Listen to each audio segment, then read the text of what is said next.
Bob and Linda, welcome. Thanks for joining us today.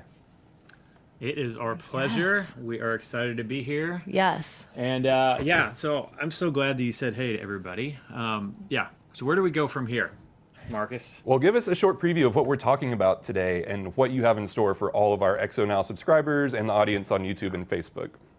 Yeah, so we're talking about the top 5 money marriage mistakes or marriage money mistakes, whatever, because we all know that money and marriage are things where you bump into each other sometimes. We've done that a Oftentimes. time or two. And so we're going to go through those, and then, like you said, we're going to do some exclusive Q&A at the end, which we're really excited to do for all the XO Now subscribers. So we can't wait. Awesome. Well, let's jump right in. Go ahead and take it away. All right. All right. Good. So, welcome everyone. We are really excited to have each of you here. And we already have many of you, like Marcus was mentioning in the chat, saying hi, where you're from. Please keep doing that. Please keep lighting us up in the chat so we can, because we see it and we pay attention. And we don't want to just talk to a screen. So give us some feedback. Say hey, say, you're enjoying it, or you can throw lemons, whatever you prefer.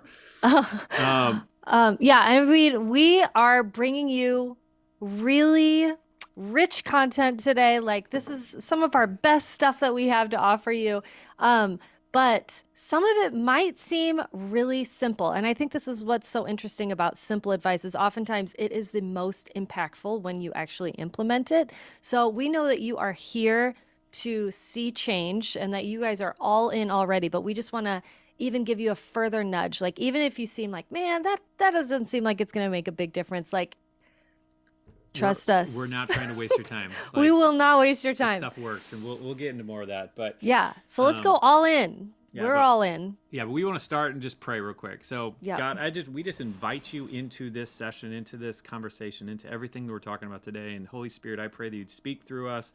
And I pray that anyone watching now or in the recording later, that you would give them something, that they would get something from you, they'd walk away from something, and so they can begin to transform their financial life for your purposes and for your glory. In Jesus' name, amen. Amen. All right. So real quick about us, just giving you a little bit more information. Like Marcus said, my name is Bob. This is Linda. And no, we are not an 80-year-old couple, as you can see. You can see our little heads on there. We get confused. We do. I mean, I had a doctor walk in the room one time. My name was Linda, and he was like, "Oh, you're younger than I thought you were going to be." You're not 80 years old. So I'm a certified educator in personal finance, and just been doing this stuff, helping people with money for a long, long time. And it's an honor, it's a privilege. But I do need to say, for anyone who's sick of financial experts who cannot relate to being broke, we have been well acquainted with being broke. We spent many of our years at the beginning of our marriage in a very, very tight financial season, so we understand both sides of it. And a lot of what we're going to be talking about tonight are things that we've learned on our journey that have helped us move out of that phase into a better financial position, and that's what we want for you. That is what we are praying to see in your life. Yeah, and Marcus said it earlier. Like, I'm kind of the, a little bit more chase a butterfly person, right? Do we have any of those with us today? Please tell me that you're here. Something. Because if you have a spouse, I don't want to be alone. But I mean, the thing is like, we have worked really hard over the last 17 years in June, right? Trying to make our marriage work and make his real numbers focused mind work with my let's just do whatever, like, let's spend it all. We've tried to figure this out so that our marriage works, so that we pull out the best in each other, and that we just work well as a team and not fight all the time. There's a way to do that. And yes, that's what we've been after, and I think we've gotten a lot better. I think so. We've grown a lot in that. Well, hopefully, because we're here teaching this workshop. Hopefully. So this is how we're going to lay out the next hour. So we're going to talk about the 5 top mistakes that a lot of people have in their marriage, and how to fix them, right? Like, we're not just going to tell you the mistakes. We want to talk about how to fix them too. We're going to give you some resources at the end to, show you how you can take this a couple steps further. And we're going to have a giveaway, which is exciting. And then at the Q&A, which is for the XO Now subscribers, we're going to answer as much as we possibly can. So with all that, let's get into mistake number 1. Yes. Okay. So 9 out of 10 husbands agree that their wives are always right.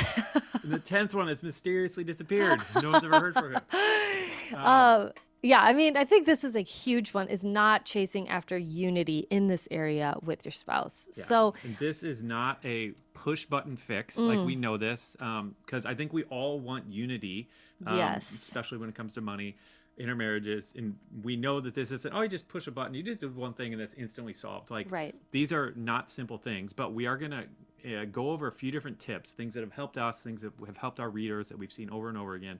And so hopefully they will be helpful to you. yeah, and what's so fun talking to you guys about it is that you are here because you are fighting for your marriage, right? Like you're Exactly. fighting for the unity in your marriage. So this is another area to just really fight. So first, we have four little things within this, and the first one is, I think if you're coming in with a whole lot of emotions, which a lot of people are, this isn't a conversation that you should just have while you're brushing your teeth in the morning or at night, right before you're going to bed, When the right? kids are running around screaming their heads off. Oh my gosh, it's just a terrible time because if you are highly emotional about this, like anything can trigger you, and then the stress of just day-to-day life just really gets you. So I recommend a lot of times to start by having a conversation about having a conversation. Yep. So in other words, sit down and be like, hey, we really need to talk about our finances, but I don't want to talk about this and fight the whole time. How can we work through this together without having a fight? How can I work through this without you saying, oh, well, I just need to stop spending any money on anything ever? Or, or making like really hard and fast rules that are just not going to happen. Yeah. Yeah.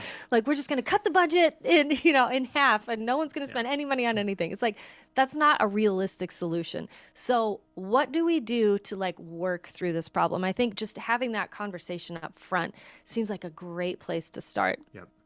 Well, that leads to the next point. The next point, which is then when you're going to have this conversation, make it fun. Okay. So think date night, honestly, like get to a point where the kids aren't screaming in the background, but you guys can actually focus on each other and have an enjoyable time talking about this hot button issue, right? Yeah. No, I mean, I don't think that we could have done this. I don't think I could have had these money conversations with you had you not brought me some ice cream first? Tried to make it something that is not terrible for you to talk about. Exactly. Right? Yeah, because it can really trigger stuff and trigger a whole lot of emotions. But if I'm in this place of like, oh, okay, we're gonna enjoy this have ice cream and a tea. I mean, it really is amazing how it just tricks your brain into going, okay, I don't have to be so upset so quickly. I can work through this if I, so have one milkshake, 2 straws, So let us know in the chat what would make a fun money conversation for you. Let us know down there what your thoughts are. Like, what would be that like super win awesome conversation, even if you're avoiding these money conversations? It's like, oh, well, if we did this, we went on a hike, or if we did if we we're at the beach, or took a little marriage trip, a little retreat vacation type of thing. Maybe it is just as simple as ice cream. Yeah. I know for you it's that simple. It's that simple for me. Really and buy me a present, then I'm good. Yeah. So another point here that I think is worth making in terms of going after unity with your spouse and being in unity. This is something I had to learn. I had to learn the hard way, but admitting and acknowledging that the way that you see money might not be the only way, and that it might not be the complete right way. So for me, I'm the guy in the marriage I'm the numbers guy, I'm the spreadsheets guy, I'm the math guy. I see the numbers and it's like it's math. It's black and white. It's just right or wrong. And so for me, it's like, all right, I set the budget. This makes sense. But then when she runs out and spends more money than we have in a category, it's like, that's just wrong. Yeah. You just did it wrong. Like, I'm right and you just did it wrong. And this is what it was like when we first got married, which, as you know, like, this doesn't help. Right. Yeah, and I mean, I have to credit you. Like you did, I was able to come to you and say, listen, $10 a month is not enough for makeup. Like, I mean, we had a pretty tight budget at the time, but I was like, it's just not going to work. Like, we have to do a little bit more than that because even though in his mind, I shouldn't need to spend any money on makeup. Like, he had it's not because he didn't want me to just wasn't aware look pretty. He just had no concept of why would you buy makeup? And he's had this haircut since I've known him. Like, he doesn't spend money on getting his hair done ever.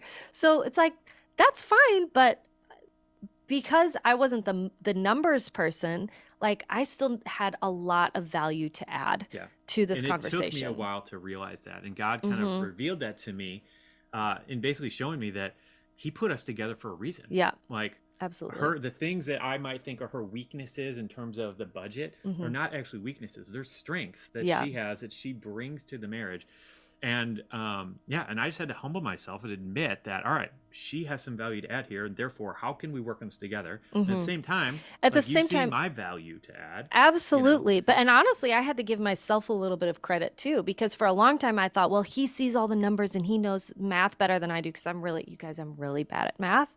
But so I'm like, I would just trust him to do the thing. And then I was like getting frustrated, and I was like, why is this not working?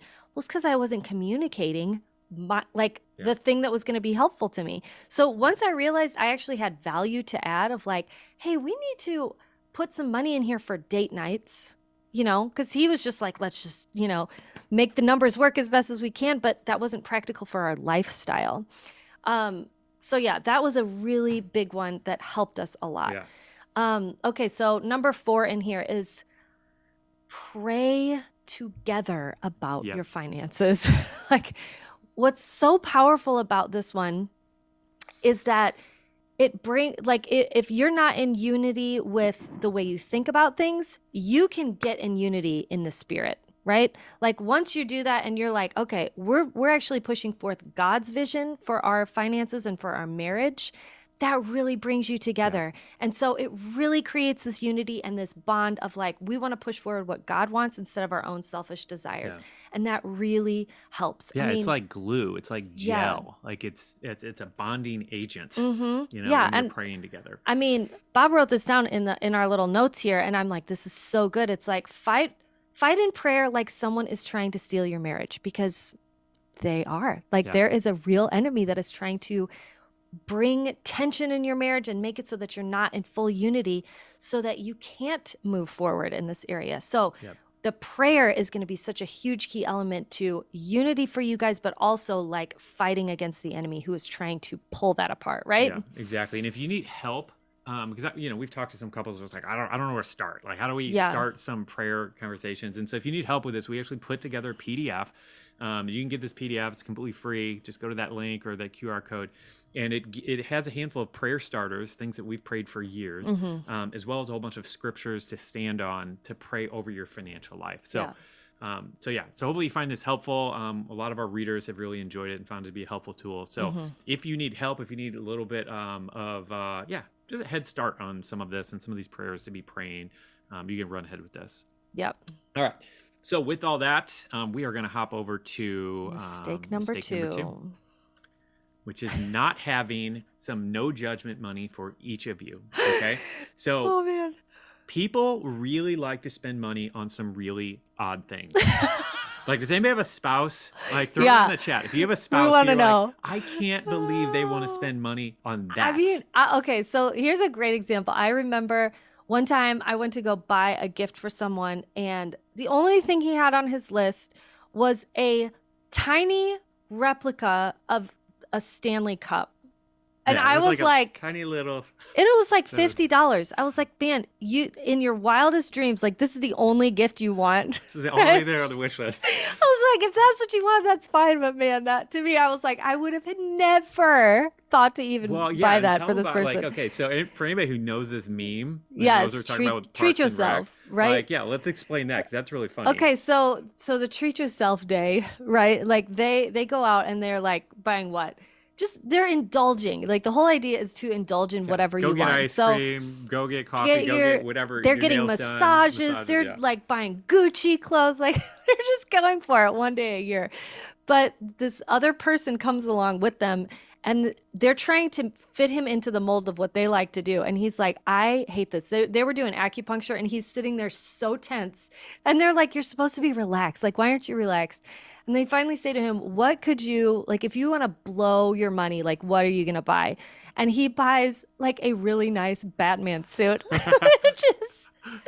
They're like, this is a whole new level of nerd for you, right? Like, but there are people, that's what people like. So the thing is, though, is that in our own marriage. This happens, right? And so many of us, I mean, and we have this dynamic where you spend money. I'm like, I can't believe you spend money on this. And I feel the same way but about here's him. the problem. Like, this is what so many couples do is they have all their money in one big pot in one checking account. And this is where everything comes from. So it's like, okay, so we have to buy groceries and we have to decide between groceries and new shoes and getting oil change for the car and whatever, all the other stuff. And so what happens is she runs out and buys whatever, $200 pair of shoes or something. And I'm like, we were about to buy groceries, you know? And so I'm like, well, you just did that. And so now we can't buy groceries for the week or get the oil changed or whatever. Or I just need to go buy this saw so I could do this home improvement product, you know, but yeah. And I was like, saw, you have 10 saws. Why do you need another saw? Yeah. Sometimes you do. But the point is that this was causing for us and for so many people, this causes so many marriage fights. And you feel like, well, I have to ask for permission to go buy anything because I don't know, blah, blah, blah. Like, it's a recipe for trouble. And so what we started doing, this is what we recommend doing, and we highly recommend doing this, is to create separate spending categories for your spending money, okay? So you basically have 2 different accounts, however you want to break it out, but you're spending your own money. Each person at the beginning of the month gets designated a certain amount of money. So it's $200 a month for you, $200 a month for me, and we can do whatever we want with it. Whatever we want. There's no judgment. She can go buy... as long as it's in with the confines of what we agree upon in our marriage, right? Well, But the point is that you can go literally spend it all on Starbucks green tea frappuccinos. Exactly. And I don't and he doesn't care. because it's your spending money. So we're not going to get in a fight about that anymore. Because it's my own discretionary money, right? Whereas before, when you had a Starbucks habit and you were spending $200 a month, I'm like, you're eating into our money, you know? So it's a game changer. It's an absolute game changer. Yeah, and this is, again, one of those things where you're like, that doesn't seem like it would make a big difference. But it really does, because all of a sudden it takes you out of this idea of having to ask for permission. Like maybe, I know that there are a lot of couples that do that, like, hey, is it okay if I spend this much on this? Like, where are we at in the month? But if you know how much you have and you know that this is not, you know, you can make your own choice, basically. And that is just so freeing. It's then you can come home and be like, look what I bought. And he's like, cool, I'm glad you're happy. Yep. Hey. So this is a big one. This is a big deal. Like this single thing, not exaggerating, I'll bet this reduced our money fights by probably 90%. Yeah. So do this. It's a big one. If you take nothing else from this, like we have some more great tips coming, but if you take nothing else from this, like do this. This really works. Okay. Yeah. All right, mistake number 3, believing the lies that the world is telling us about money. Ooh. Okay, so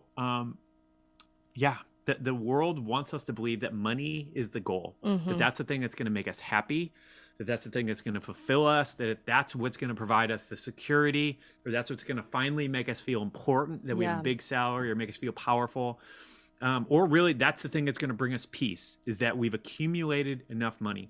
But do you realize everything that I just mentioned there, we are supposed to be getting that from God, not money. Yep. Okay? God did not create us to get that from money. He created us to depend on Him for those things. Okay? So money shouldn't be the goal that we are chasing after, but we should be chasing after what God has called us to do while using money as a tool to fulfill whatever assignments He has for us while we're on the earth. Okay? Yeah. And when we have that right heart posture where we're not chasing money like it's the goal, you know, all these things that the world wants us to believe that that's the thing, we got to get ours and we got to hustle until we get it, you know, because that's the thing that's going to keep us safe and secure and whatever else. But when we have the right heart posture with money and we see that and we understand that it's a tool, it changes things. And then we can actually seek to earn more money for His purposes and for His glory and not our own. Yeah. And so this is a big thing for me, because I spent so many years just believing the lies that they were telling us. And you know, and I think there are so many Christians who are doing this. It's like we're chasing money like that's the thing that's going to solve all of our problems. You know, but Philippians 4:19 says that God is the one who provides all of our need according to His riches and glory by Christ Jesus. So that is what we need to be after. That's what we need to be standing on. So with that, let's dive into mistake number 4. Number 4, here we go. Not budgeting for the fun stuff. Okay. Woo. So we've had close to 2,000 students in our budgeting course at this point. We'll tell you more about that in a minute. But I can tell you that the reason most people hate budgeting or they feel that it's restrictive is because that they're doing it wrong. And this is it. Because if your budget is not empowering you to spend more on the things that you love, then we need to fix some things, because some things, you have some things messed up. Okay. And so now I know some of you are thinking, well, if there was more money, then I could spend more money on the fun stuff, but I don't even have enough money to spend on the important things. So how can I budget for the fun stuff? And like, I get that, you know, like I said earlier, like things were really tight for us at the beginning. Like when we first got married, it was what, $45 a week we were spending on groceries, which didn't go very far. So sometimes by Friday I was fasting. He was fasting. Because that was it, you know, and I remember going to the gas tank and putting $3 in there because that's all we had, you know, like, so we've been in some tight seasons. And so I understand when you feel like there's not enough to budget for important things, let alone fun things. But here's what I learned. Everyone has things that they care more about and less about. Everyone has things that it's like, that is the most important thing to me. And then things that are like, oh yeah, it's kind of important. And then things where it's like, yeah, I guess I need to spend money on that. And then things that it's like, I didn't even know I was spending money on that. Like I didn't know that I'm wasting money on that, and I'm really angry about it. So what we want to do is solve that problem of eliminating all those things that you don't even know you're spending money on. Because the fact is, with all the subscription services, with all the stuff going on, if you're not paying attention to exactly where your money's going, you are highly likely wasting money on something that you don't even know is there. Yeah. Okay? I mean, we were just talking to somebody the other day, one of our students who was in a class that we're teaching, and they said they were signed up for one subscription service twice. Had no idea. Had no clue. Paying twice for it. And we hear this all. And he was like, I just saved $50 just like that. Okay. So that's the first thing. Like, let's eliminate that. That'll free up some cash. And then the next level up is, what are the things that's like, I'm spending money on this, but it's like, I don't really care that much about it, or I care about it, but I don't care about it as much as that thing that's really important to me. Yeah. And so the reason we're doing this is to get to the point where it's like, we're freeing up money to put more money towards the things that are super important. So let me give you an example of what that would look like for me. So for me, a car payment was one of these things. So I personally would much rather drive a 5 to 7 year old car without a car payment and go on a few, 3 or 4 really nice dinners with Linda each month, like use that money, that car payment money, to do that and go on some nice dates. I much prefer that rather than having a brand new car every 2 years and having a $400 or $500 car payment. That's a trade that I'm willing to make all day, every day.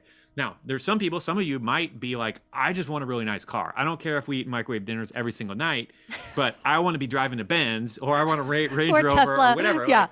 And if that's you, that's okay. It's okay that you prefer that. It's okay that that's where you choose to spend your money. But if you're someone like me, like, don't be driving a new car and having a car payment or an expensive car payment if you don't really care that much about it. If it's just a point A to B type thing, like, let's reallocate that thing towards what's most important to you. Okay? Yeah, and this works on a smaller scale too. Like, sometimes this is saying, I don't want to have Netflix, but I want to go get donuts on Saturday morning. Yeah, do you know what I mean? It can like, be that simple. It's whatever it needs to be, right? Yeah, because like that's one simple thing that like we've enjoyed. Like, all right, let's go get coffee on Saturday, or go to a coffee shop, or get donuts, or whatever the thing might be. Yeah. And it's not that expensive to do, but it feels really nice. And it's like, yeah, chopping out Netflix, whatever, or something else relatively small like that can free up that thing that's important to us. All right. Moving on to mistake number 5. And this is, do I have any Office fans? Let me know I in really the hope chat so. if we have any Office fans in here who can actually get a laugh with us with some of these memes that we've created for you. Give us something in the chat. Give me a thumbs up. Give me a yes. Give me something. But so this is Kevin's famous chili, for anybody who remembers that episode. Yeah. And I think for a lot of us, like, we create some sort of budget plan or something, and then whatever, a month or two later goes by, it's like, yeah, that just blew up. That was terrible. And we've been through this many, many times. I'll tell you more about that in a minute. But but the mistake is using an ineffective budgeting method, or none at all. Okay. So the truth is that having an effective budget, I think for us, was one of the most practical keys that we did to radically change our financial lives. So if I look back and I take an honest kind of view of what changed for us, like, the budget was the thing that was critical to helping us stop spending more than we were earning, which we all know, like, that's the number one rule of personal finance. Like, you have to spend less than you're earning. It was also the key to us paying off all of our credit card debt. Like, we had a ton of credit card debt when we got married. It's been key to helping us minimize wasteful spending, kind of like we were talking about before. Figuring out where our money was actually going, because so many people don't really know. Like, I don't really know how much I spend each Yeah. month eating out. Like, I think it's this much. And honestly, most people are really, really wrong. Making savings and giving automatic, like the budget was key to that. And honestly, having fun giving, like that was a big part of Huge. this as well. Like just how we set up our budget. Yeah, and I mean, I think the way I used to think pre-budget, I was one of those like, don't put me in a cage. Don't put any restrictions on me. Like you feel like you're handcuffed to this thing. But what's actually happening is you're doing it all in your head. Like you're still doing it. It's just all in your head and it's not more clear. work. It's more mental It's work. so much more and it's work. less And you're kind efficient. of like, I mean, for me, it was like, man, did that check clear? Like this was back in the check days. Back in the check days. But you're constantly thinking like, man, did I pay that bill? Was that thing taken care of? What else do we have coming up this month? And but then you have just one big bucket and you're not really sure, well, how much are groceries? And the inflation right now is insane. So your groceries, like our groceries, I think are about double, which is crazy. It's scary. It is. Yeah. Anyway, You guys know this. You're buying food. you guys are buying food, you know everything. But what is happening is you're doing this all in your head and you're trying to make it work. And so even though you think, oh, well, a budget's going to be restrictive, it's actually so much more freeing because then you're like, okay, the grocery budget is taken care of. And I know that I'm going to have enough money for groceries from now till the end of the month.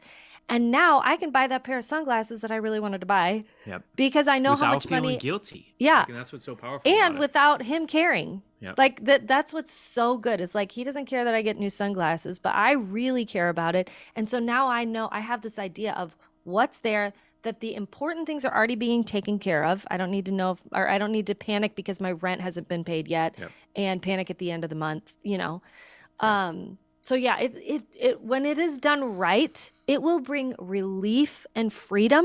Mm-hmm. It will not bring panic or restriction. Yeah. But that's the key, is doing it right. Doing it right. Yeah. And you think it's going to be the other way around, but I'm telling you, it is not. It is so freeing. Yeah. It's so freeing. Yeah. And so I love this. I saw this and I think it's so good. You can think of a budget as a lifestyle design blueprint. And so this guy named Jesse said it like this. He said, it's a working plan for taking your life from where you are now to where you really want to be. So if that's zero debt, if it's home ownership, retirement plans, travel, more money for eating out, less frustration, anxiety, like whatever the goal is, whatever those things are, like the budget is the thing that takes you there and gets you there. And when you view it as a lifestyle design blueprint, it's like, whoa, that's really cool. Yeah. That's attractive. That feels a lot less restrictive than Yes. I've heard it in the past. Right. But so the problem that we encountered, because again, I've been running a personal finance blog for 14 years now and sharing with a lot of different people about money. And so for a long time, like I was just reviewing a whole bunch of different budgeting methods and budgeting softwares and all this stuff. And I'd write a blog post about it. All of them. And so each time I'd say, hey, honey, we're going to try this out. Let's do this for a couple months. And she hated it. Yeah. And a lot of it was because really, like so many of these things that we tried, there was a really big problem with them. And the big flaw that almost all of them had was that there wasn't any sense of real accountability. And so we kept on failing. And sure, like the number would turn red when we go over something. And that's what I'm showing in the screenshot or this little screen clip here is this was a snapshot from one of our failed budgets. Where what happened is we'd budget $500 a month for groceries and we go to $650 and the number would turn red and we'd be like, whatever. I don't really care. Like I'm just gonna keep going. Like we'll fix it next month. And we would just keep doing that over and over, kicking the can down the road. And then we end up getting to a point, like eventually, where the budget's like so far out of whack. It's like, why are we even doing this? Let's just start over. Well, yeah. And I mean, it would get to a point where it was so messed up that I could not work on it. And I would just have to hand it over to him and be like, this is too messy for me. I don't know what's going on. You're going to have to just fix it. Which what that does is it just pushes me out of this conversation altogether when really we need to be in unity and working towards this goal together. So, I mean, that was another huge problem with this. Yeah. And so kind of out of desperation, like we decided we got to figure out a way to do this because I'm like, I'm doing this for a living. I'm a personal finance nerd. I wanted to be an accountant when I grew up, like all this stuff. And I can't get the budget to work and we keep failing. Like something's wrong here. If we can't get it to work, like no one else can do this either, right? Anyway, so I realized we got to fix this. We have to solve a problem. And so kind of out of desperation, we kind of came up with our own method and approach. And Linda loved it. And it's like, whoa, this is working. Well, And then we shared it. My assistant Lauren was kind of complaining about her budget thing and it wasn't working. I'm like, well, we're doing this. It's working. You want to try it? And she tried it. She came back and she said, well, that's amazing. I just saved $800 and didn't even feel it. And so $800. yeah. And so then we thought, all right, let's throw this in a course. Like, and so, I mean, I'm curious. Like, Bob always presents this information to me like this. If someone was going to pay you $800 to do a budget, would you do it? yeah. Right? Like, because that would be like $800 a month, not just $800 total, right? Yeah. So anyway, so we just rolled it all up in a course because like, let's just see. And anyway, we've now had like over 2,000 students and we're getting results like that over and over again. And Yeah. it's really, really simple course. And so if you have something, if you're struggling, if you're in a situation where you don't have something that's working for you, this might be something worth checking out. It's just simple online course. You can go through the whole thing in about an hour. Just a little bit of who it might be for to see if you're a good fit. If you have a decent or good income, but you're not sure where it's going. So like at the end of the month, you're like, I don't feel like there's any money left over, but there should be. Like, this is great for that. This is perfect. If you tried budgeting or, are currently doing it, but you can't seem to stick with it, this is really, really good for that type of thing. And if you just want like a simple system to kind of manage your money so you can get on with your life without having to be a hyper spreadsheet nerd and spending tons of time on it, like this is going to make your life a lot easier. For the butterfly chasers like me. I mean, this is your favorite thing of anything we've ever tried, right? Absolutely. We've pretty much done every single I could do this tool by out there. myself, and that's saying a lot. That's honestly. what you like about it, yeah. That's what I like about it. Yeah. But it doesn't really matter, if you join us in the course, like it doesn't matter if you use envelopes, if that's your thing, or if you have an app that's working for you, it doesn't really matter. Like I just want you to use something that's working for you and that's holding you accountable and getting you results. Like that's the goal, And what we are going to do now, because I'm pretty excited about this, we are, the XO people have helped us, and we're going to do something here. We're going to offer a giveaway to any of the XO Now subscribers. Yeah. And we're also offering a coupon code for anybody who does want to join us in this course. Just use XO15 when checking out, and it'll knock off 15% for you. So you can use that QR code or the URL is just seedtime.com/real. But we are now going to do a giveaway. We're going to give away a copy or access scholarship, whatever we're calling this, to our Real Money course. Right? And two. We're going to give away 2. And the way to get that, all you have to do, the first 2 people to enter a money emoji in the chat box Has to be an emoji to win it. Yep. And so for any of our XO Now subscribers, go ahead and throw that in the chat box. First 2 are going to win that. If you're on YouTube, you need to become part of the XO Now community. For sure. And so do that so that next time you can win this giveaway. Yeah. All right. Thank you, Bob and Linda. That was awesome. So helpful. Such amazing advice and help and stories you shared. Just so helpful. Thank you so much for being a part of this today. Some things that stuck out to me that really hit home were the point you made of if you aren't budgeting, you're probably spending money on things you don't even know about. I know that's been a part of something I've realized of like, oh yeah, I forgot about that subscription, or oh yeah, I forgot I signed up for this thing and I don't even remember doing that. And then just budgeting for fun stuff. Like I think a lot of times we can get caught up in almost feeling bad for spending money on things that are fun. And the important thing is when you're budgeting together and talking about it ahead of time and deciding that you're going to spend money on those things ahead of time and are in unity about it, then like you said, doing the right thing leads to relief and freedom. And so I think that's so helpful. So thank you so much for all of the awesome advice and help that you gave today. Now, okay, for those of you watching, don't forget that you can get a 15% discount on Bob and Linda's course. So if you weren't the winners, and if you were those top 2 winners, you'll be receiving an email with the info for how to get access to Bob and Linda's course, and that is to our top 2 winners on XO Now. But if you didn't win, you can go over to seedtime.com/real, REAL, and enter the coupon code XO15 to get your discount. All right, now we are going to transition to our Q&A time of the workshop. Now this Q&A is exclusively for our XO Now subscribers. So if you're watching on XO Now, don't go anywhere. But if you're on YouTube or on Facebook, jump on over to exonow.com. You can start a free trial if you do not have an account already. So you can start the free trial right now and join us there for the Q&A. But before we start the Q&A, check out this promo about our newest program on Exo Now, Exo Fitness. All right, welcome XO family. Hi, XO family. This is Paulette Monroe. My name is Matt.